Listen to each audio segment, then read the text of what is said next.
guys, welcome to Framing Latin YouTube channel. And நம்ம இன்றைக்கி பார்க்க போகிறது ஆண்டோர் சீசன் 2 எபிசோடு 6 உடைய ஒப்பீனியன் தான். அண்ட் சூப்பர்பான ஒரு எபிசோடு அண்ட் ரொம்ப நல்லா எடுத்திருக்காங்க. இப்போ எல்லா எபிசோடும், அதாவது நான் இதுவரை பார்த்த வரைக்கும் ஆண்டோர் 1லேருந்து 6 வரைக்கும் அண்ட் அப்சல்யூட்லி ரொம்ப அமேசிங். அண்ட் கேரக்டரைசேஷனோட ரைட்டிங் வந்து பக்காவாக இருக்குது. அந்த கேரக்டரைசேஷன், ஒவ்வொரு கேரக்டரும் உடைய ஆரம்பமும் முடிவும் அப்படியே கம்ப்ளீட்டாக பண்ணியிருக்காங்க. அண்டு ஸோ இது எல்லாமே ரொம்ப கம்ப்ளீட்டாக பண்ணியிருப்பாங்க.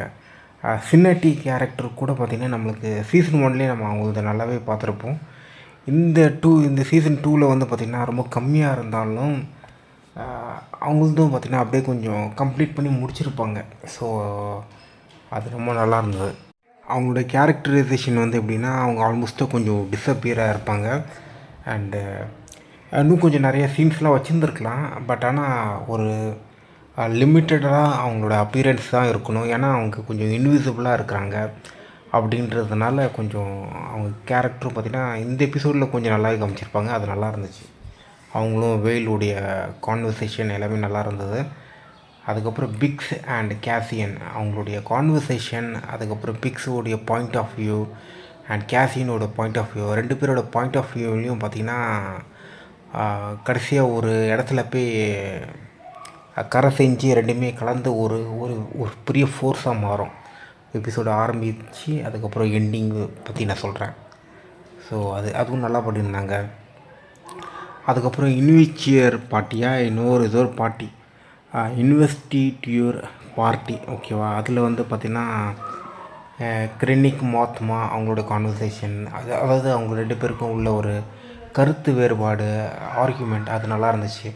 அதுக்கப்புறம் மாத்மா வந்து பார்த்திங்கன்னா அந்த எம்பையர் உடைய ஒரு அந்த ஆந்தம் மாதிரி, உறுதிமொழி மாதிரி ஏதோ ஒன்று எடுத்துகிட்டு இருப்பாங்க எம்பையரில்.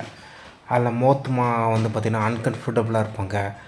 அதுக்கப்புறம் டே எம்பையர் நாயே, உனக்காக ஏதோ 2-3 வார்த்தை சொல்கிறேன், ஆனால் உனக்கு எனக்கும் சம்மந்தம் கிடையாது, உன் கொள்கைக்கும் எனக்கும் சம்மந்தம் கிடையாது. அந்த மாதிரி ஒரு தாட் ப்ராசஸ் வந்து மாத்மா மைண்டில் ஓட்டுறத ஒரு பெர்ஃபார்மன்ஸோடய நம்மளுக்கு காமிச்சிருப்பாங்க. அதுவும் நல்லா இருந்துச்சு. அதுக்கப்புறம் அந்த ஹைஸ்ட், அந்த திருடுவாங்கள்ல வெப்பன்ஸு, அந்த சீன் நல்லாயிருக்கும். அண்டு ஸோ அது எல்லாமே கம்ப்ளீட்டாகவே நல்லா பண்ணியிருப்பாங்க.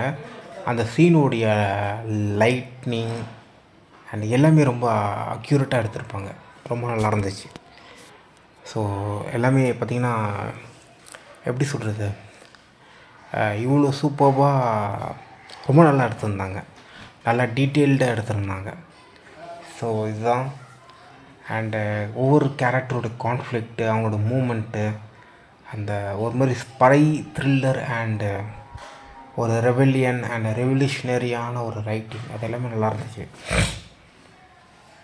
அதுக்கப்புறம் அந்த இன்வெஸ்டியர் பார்ட்டியில் வந்து பார்த்திங்கன்னா நான் சொன்னேன்ல, அந்த பார்ட்டியில் வந்து பார்த்திங்கன்னா கிளேயாவும் அவன் பேர் என்ன, லோனியா, அவன் பேர் என்ன, ஓகே ஆமாம் ஓகே அவன் பேர் வந்து பார்த்திங்கன்னா லோனி தான் நினைக்கிறேன், ஜங் லோனி என்னமோ வரும். ஓகே, அந்த அந்த அவங்க ரெண்டு பேரோடைய கான்வர்சேஷனும் ரொம்ப நல்லாயிருக்கும். கிளேயாவும் அந்த நபருடைய கான்வர்சேஷனும் நல்லாயிருக்கும். அந்த நபர் வந்து பார்த்திங்கன்னா ஏன்டா அந்த பார்ட்டிக்கு வந்தவனோ அந்த மாதிரி ஒரு தாட்டில் இருப்பார். அதுவும் நல்லா இருந்துச்சு. கொஞ்சம் காமிக்கல், த்ரில்லிங் அண்ட் மிஸ்ட்ரி. அதுக்கப்புறம் கிளேயா வந்து பார்த்திங்கன்னா ஒரு இன்ஸ்ட்ருமெண்ட் ஒன்று இருக்கும். அந்த இன்ஸ்ட்ருமெண்ட்டோடைய ஆரிஜின்னு, அதோட பர்பஸ்ஸு அதுவும் சேர்த்து சொல்லி ஒரு சமால்சிஃபைங்கான ஒரு விஷயம். அது நல்லா இருந்துச்சு. ஸோ இதுதான். அதுக்கப்புறம் வந்து பார்த்திங்கன்னா இந்த கவர்மெண்ட் அவங்களுடைய பெர்ஸ்பெக்டிவ், பாயிண்ட் ஆஃப் வியூ பற்றி நான் பேர் கேசியன் வந்து என்ன புரிஞ்சுக்கிட்டாரு, அதுக்கப்புறம் மற்றவங்களாம் என்ன புரிஞ்சுக்கிட்டாங்க, முக்கியமாக அந்த லூத்தன் வந்து என்ன புரிஞ்சுக்கிட்டாரு. லூத்தனை பொறுத்த வரைக்கும் ஆண்டோர் கேசியன் வந்து ஒரு ஷார்ட் விஷன் உள்ள பர்சன் இப்போதைக்கு. அண்டு நம்ம லாங் விஷனாக, ரொம்ப லாங் சைட்டடான ஒரு பார்வையோட ஒரு சில விஷயத்தை நம்ம பார்க்கணும் அப்படின்ட்டு அவர் சொல்லுவார். அண்ட் அவரோட பெர்ஸ்பெக்டிவ் வந்து பார்த்திங்கன்னா அந்த அந்த கவர்மெண்ட் என்ற இடம் வந்து பார்த்திங்கன்னா ரொம்ப லேட்டாக ரியாக்ட் பண்ணுறாங்க. அதே சமயத்தில் ரொம்ப ஹரிடாக அவங்களுக்கு ஒரு கோல் வேணும்னு அவங்க எதிர்பார்க்குறாங்க. இது வந்து ஆக்சுவலாக லூத்தன் கிடையாது, ஆண்டோர் வந்து திங்க் பண்ணுறாரு.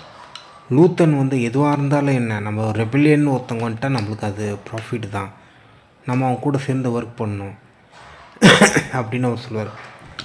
அதுக்கப்புறம் லூத்தன் வந்து பிக்ஸ் வந்து இப்போ ஆக்ஷனில் ஜாயின் பண்ணுறது நல்லது இல்லைன்னு அவர் நினைப்பார். ஆனால் ஆண்டோர் வந்து கிட்டத்தட்ட அதே மாதிரி தான் நினைப்பார். ஆனால் நீ வந்தே ஆகணும். ஸோ அந்த மாதிரி. அதுக்கப்புறம் ஃபைனலாக ஒரு ரிவெஞ்ச் ஒன்று பிக்ஸ் ஒன்று பண்ணுவாங்க. அது எல்லாமே ரொம்ப நல்லா எடுத்துருந்தாங்க. நான் மறுபடியும் சொல்கிறேன், கேரக்டரைசேஷனோட ரைட்டிங் அவ்வளோ பிரமாதமாக பண்ணியிருக்காங்க. ஸ்க்ரீன் ப்ளே வந்து ரொம்ப நல்லா பண்ணியிருக்காங்க. அதுவும் இல்லாமல் ஒன்று வந்து அந்த வெப்பன்ஸை திருடுற சீன் ஒன்று, அதுக்கப்புறம் அந்த பார்ட்டியில் அந்த ஸ்பை வெப்பனை வந்து ரிமூவ் பண்ணுற சீனு, இதோடைய ஸ்க்ரீன் ப்ளே வந்து ரொம்ப நல்லாயிருக்கும். நல்லா ஒரு கோஆர்டினேஷனான ஒரு ரைட்டிங் ஒன்று, அது ரொம்ப நல்லா இருந்தது. இந்த எபிசோடோடைய என்னுடைய ரேட்டிங் வந்து 9.1 அண்ட் ரொம்ப நல்லா பண்ணியிருந்தாங்க. அண்டு அந்த கவர்மெண்ட் என்ற உலகத்தில் வந்து பார்த்திங்கன்னா எல்லாம் அந்த உலகத்தில் வந்து பார்த்திங்கன்னா ஒரு எல்லாமே ஸ்கை ஸ்கேப்பரான ஒரு இடம், அண்ட் எல்லாமே லாங்கான விண்டோஸ், அண்டு மோஸ்ட்லி எல்லாமே டிரான்ஸ்பரண்ட்டான ஒரு கண்ணாடி உள்ள ஒரு மக்கள் இருக்கிற இடம். அந்த கண்ணாடி எல்லாமே டிரான்ஸ்பரண்ட்டாக இருக்கும் அந்த ஊரில். அந்த டிரான்ஸ்பரண்ட்டாக இருக்கிற ஊரில் மறைமுகமாக இம்பீரியல் என்ன பண்ணுறாங்க, ஸோ அதுதான் இந்த ஹோல் கான்செப்ட் ஸ்டோரி லைன் ரொம்ப நல்லா போகுது. இதில் என்ன ஒரு விஷயம்னா, அந்த விண்டோஸு இதெல்லாம் வச்சு அந்த மக்களுடைய திங்கிங் பேட்டர்ன், அவங்க பெரிய பணக்காரங்களாம் இருக்காங்க அந்த ஊரில், அது எல்லாமே ஆக்சுவலி கொண்டு வந்திருப்பாங்க. ஆல்மோஸ்ட்டாக ஒரு இம்பீரியல் வந்து பார்த்திங்கன்னா ஒரு பணக்காரங்களுக்கே ஒரு ஆபத்தான ஒரு இடத்துல நிலைமை உருவாக்குது. ஸோ அது எல்லாமே கொஞ்சம் அருமையாக ரைட் பண்ணியிருக்காங்க கைஸ். ஸோ இதான். அண்ட் எல்லா கேரக்டர்ஸோடைய பெர்ஃபார்மன்ஸும் ரொம்ப நல்லா இருந்துச்சு. ஸோ தான் அந்த வேல்ன்ற கேரக்டர், அவங்களோட நடிப்பு, அதுக்கப்புறம் அவங்க அந்த பிளானிங் போடுற விதம், அந்த அந்த வெப்பனை வந்து ஹைஸ்ட் வந்து எடுக்கிறதுக்கு பிளானிங் போடுற விதம், இது எல்லாமே கரெக்டாக அழகாக பண்ணியிருப்பாங்க. ஸோ இது எல்லாமே எனக்கு ரொம்ப பிடிச்சிருந்தது. ஸோ இதான் கைஸ். அண்டு இன்னொரு விஷயம் ஒன்று சொல்லிடுறேன் நான். என்ன சொல்கிறது, என்ன ஆண்டோர் வந்து எபிசோடு 7, 8, 9 இதெல்லாம் பார்த்திங்கன்னா டக்கு டக்குன்னு பார்த்து முடிச்சுட்டு அதுக்கப்புறம் ரெக்கார்ட் பண்ணிவிட்டு 1 by 1 நான் அப்லோட் பண்ணலான்ட்டு இருக்கேன். ஸோ அப்படி ஒரு பிளான் இருக்குது. ஸோ அது எப்படி என்ன பண்ணுறதுன்னு பார்த்து நான் சொல்கிறேன். ஸோ இதுதான். Okay, bye, take care, love you. Time வந்து 4:43 அண்ட் இன்னைக்கு டேட் என்ன, June 1. இந்த ஒப்பீனியன் வீடியோ வந்து பார்த்திங்கன்னா நாளைக்கு இல்லை நாளைக்கு அப்லோட் பண்ணுவேன். ஸோ அவ்வளோதான். Okay, bye. And another one வந்துன்னா, எனக்கு வந்து பார்த்திங்கன்னா கொஞ்சம் ஐ ப்ராப்ளம் இருக்குது. அது கொஞ்சம் டிஸ்டர்பிங்கான ஒரு விஷயம், பட் இருக்குது. அது எப்போத்துலேருந்து இருக்குது, பட் இப்போ கொஞ்சம் மோசமாகவே வந்திருக்கு. அண்டு அது கொஞ்சம் வருத்தமான ஒரு விஷயந்தான். So okay guys, by.